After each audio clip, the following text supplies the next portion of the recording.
Si Thanos ay isa sa pinakamakapangyarihang kontrabida sa comics. Kapag may Infinity Gauntlet siya, ibang klase na talaga. Pero wala talagang hindi kayang talunin. Ngayon, tatalakayin natin ang 10 karakter na kayang talunin si Thanos kahit may Infinity Gauntlet siya. Simulan na natin. Ngayon, ang Infinity Gauntlet ang isa sa pinakamakapangyarihang artifact sa Marvel Universe na binubuo ng 6 na Infinity Gems. Ang Soul Gem, Mind Gem, Power Gem, Time Gem, Space Gem, at Reality Gem. Nang gamitin ni Thanos ang Infinity Gauntlet, nagkaroon siya ng mas malakas na kapangyarihan kaysa Cosmic Cube. Sabi ng Mad Titan, naging Diyos siya dahil dito. Hindi isang Diyos tulad ni Thor o Hercules, kundi Diyos mismo.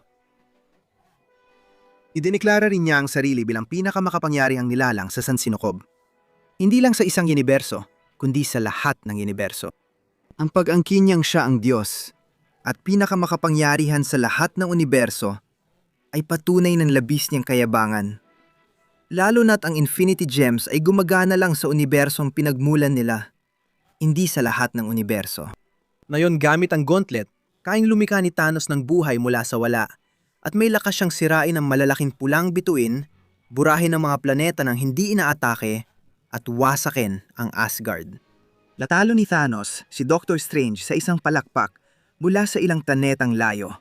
Kayang pahintuin ng oras, basagin ang kalasag ni Captain America gamit lang ang Power Gem at talunin si Mephisto kahit nasa impyerno. Matibay siya laban sa mga tangkani na Master Order at Lord Chaos na burahin siya. At kaya rin niyang tiisin ang pagsabog mula sa mga abstract na nilalang tulad ni Galactus at Mistress of Death. Natalo ni Thanos sina Galactus, Aeon, The Stranger, Master Order at Lord Chaos, Kronos at pati na rin si Eternity. Malaking banta ang taong yon. Isa siya sa pinakamakapangyarihang nilalang sa Marvel Comics at nabura niya ang kalahati ng buhay sa universo sa simpleng pagpitik ng daliri. Sino kayang tatalo sa kanya? Simulan natin kay God Emperor Doom. Si Dr. Doom ay bihasa sa paghahanda at isa na siyang makapangyarihang kontrabida kahit mag-isa lang. Pero nang makuha niya ang kapangyarihan ng Ivory Kings, naging tagapamahala siya ng buong realidad at naging God Emperor Doom. Nagawang patayin ni Doom ang mga Celestial sa iba't ibang realidad. Pinatay ang mga abstract na nilalang tulad din na Eternity at Infinity. Pinatay si Phoenix Cyclops na may suporta ng buong Phoenix Force. At pinaslang si Thanos sa pamamagitan ng pagbunot ng kanyang gulugod. Wala pa noon kay Thanos ang Infinity Gauntlet.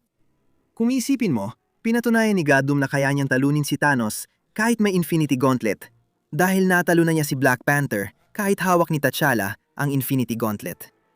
Hindi ibig sabihin na mas malakas si Thanos gamit ang gauntlet kaysa kay Panther dahil hindi bato ang pumapalya kundi ang gumagamit. Si T'Challa ay isa sa pinakamatatag sa Marvel Universe at sa pagharap sa nilalang na naging malupit na pinuno ng universo, masasabi nating ibinuhos talaga ni Panther ang lahat. Kaya dahil napabagsak na ni God Doom ang may hawak ng Infinity Gauntlet noon, kaya niya ulit gawin ito. Pre-retcon Beyonder. Ayon kay Reed Richards, isa sa pinakamatalinong tao sa universo, ang Infinity Gauntlet ay kahalintulad ng lakas ng Beyonder. Kaya dahil doon, masasabi nating kayang labanan ng Beyonder si Thanos. Pero tingnan mo na lang ang ilang nagawa ng Beyonder. Natalo niya ang mga Celestial at tinuring si Galactus na parang langgam. Binura niya ang konsepto ng kamatayan sa buong multiverse, nagdulot ang pagkawasak ng multiverse at kayang sirain ang mga dimensyon at universo kahit nakatayo lang siya. Sinasabing ang Beyonder ay milyon-milyong beses mas makapangyarihan kaysa sa pinagsamang lakas ng multiverse, kabilang ang mga nilalang gaya ng Living Tribunal. Kaya siguradong may kakayahan si Beyonder na madaling daigin at talunin si Thanos. Pwede ring ilipat na lang ni Beyonder sila sa ibang universo. Kita mo, ang Infinity Gauntlet ng Earth 616 ay gagana lang sa unibersong 616. Kung ilipat ni Beyonder sila, tapos na si Thanos. First Firmament. Bago pa ang Eternity, naroon na ang First Firmament, simula ng lahat. Ito ang unang bersyon ng Marvel Cosmos bago ito hinati ng mga Celestial at naging multiverse. Tulad ng ibang katauhan sa multiverse, ang First Firmament ay halos alamang lahat, naroroon kahit saan at makapangyarihan sa lahat. Kaya niyang gawin lahat, naroon kahit saan, at malaman ng lahat. Bagamat makapangyarihan si Thanos, ibang level talaga ang lalaking ito. At kaya niyang talunin si Thanos. Hindi mo magagawang gumawa ng ganitong listahan nang hindi isinasama ang one above all. Ang one above all ang kataas-taasang nilalang sa Marvel na siguro ay nahulaan mo na based sa pangalan niya. At siya rin ang pinuno ng halos makapangyarihan sa lahat na nilalang na kilala bilang ang Living Tribunal. Siya lang ang tanging nilalang sa Marvel Omniverse na may ganap at lubos na kapangyarihan, kaalaman at presensya sa lahat ng dako. Umira siya lampas sa espasyo at oras. Hindi siya masaktan, kayang kontrolin lahat ng enerhiya at ang kapangyarihan niya ay walang hanggan. Hindi mabilang at hindi masukat.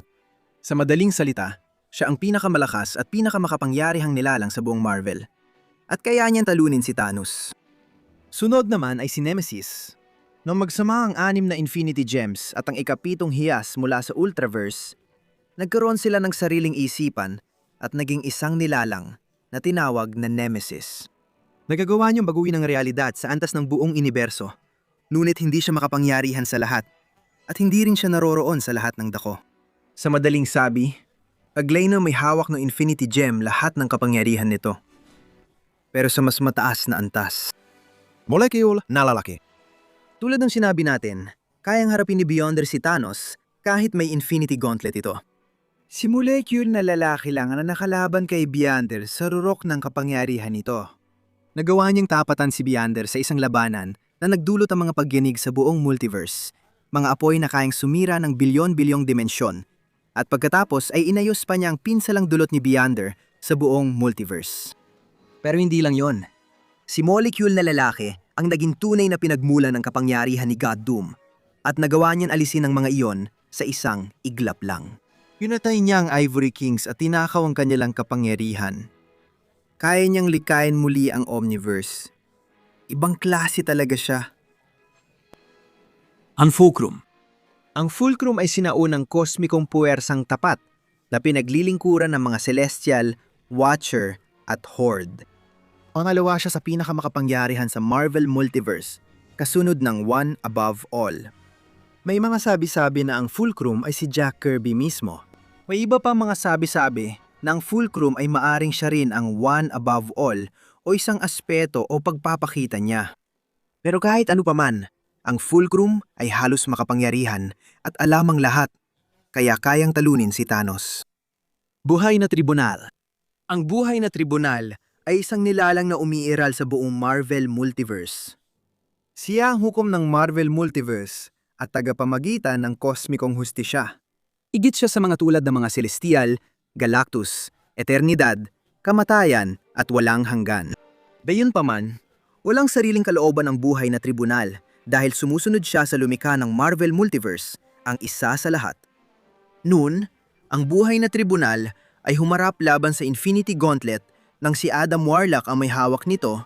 Itinakda niya ang labanan kay Adam at winasak ni Adam ang dimensyon ng manifestasyon. Ngunit natalo si Adam ng Buhay na Tribunal gamit lang isang simpleng pitik ng daliri. Kahit di siya nakialam kay Thanos na may Infinity Gauntlet, ang tribunal ay kilala bilang nilalang na kayang pumigil sa kanya. Pagkatapos matalo si Thanos, kinuha niya ang kapangyarihan ng Infinity Gems at iniwan ang walang bisang Infinity Gauntlet. Ang mga Beyonder. Ang mga Beyonder ay makapangyarihang lahi ng alien mula sa isang dimensyon sa labas ng multiverse. Ang mga Beyonder ay tinatawag ding Ivory King. Kaya nang agawin ni na Molecule Man at Dr. Doom ang kanilang kapangyarihan, sila ang tinutukoy natin. Kaya nilang gamitin ang walang hanggang kapangyarihan. Para ipakita kung paano nila natalo si Thanos kahit gamit niya ang Infinity Gauntlet, tinalo ng mga Beyonder sina Eternity, Infinity, Chaos at Order, In-Betweener, at pinawi ang buong lahi ng Celestial. Nagawa nilang talunin ang Living Tribunal sa lahat ng realidad ng sabay-sabay, at kaya nilang lumika at manipulahin ang mga universo ayon sa gusto nila. Sa huli, nagkaroon tayo ng Thanos na may hawak ng puso ng universo. Sa loob ng maraming taon, may hawak si Thanos na mas makapangyarihan pa sa Infinity Gauntlet. Ang puso ng universo. Isa itong bagay na may walang hanggang kapangyarihan at kapag hawak mo ito, nagiging pinakamakapangyarihang milalang ka sa universo. Sinabi pa ni Thanos na ang pagkakaroon ng Infinity Gauntlet ay walang sinabi kumpara sa puso ng universo. Ipinaliwanag niya na ang gauntlet ay panlabas na kontrol. Samantalang ang puso ng universo ay parang ikaw na mismo ang tila ng pag-iral at lahat ng anyo nito. Dahil dito, si Thanos ay nasa ibang antas na talaga. Narito na ang 10 karakter na kayang talunin si Thanos kahit gamit niya ang Infinity Gauntlet. Ano masasabi ninyo? Gusto ko ring marinig ang opinyon ninyo. May nakalimutan ba ako sa listahan?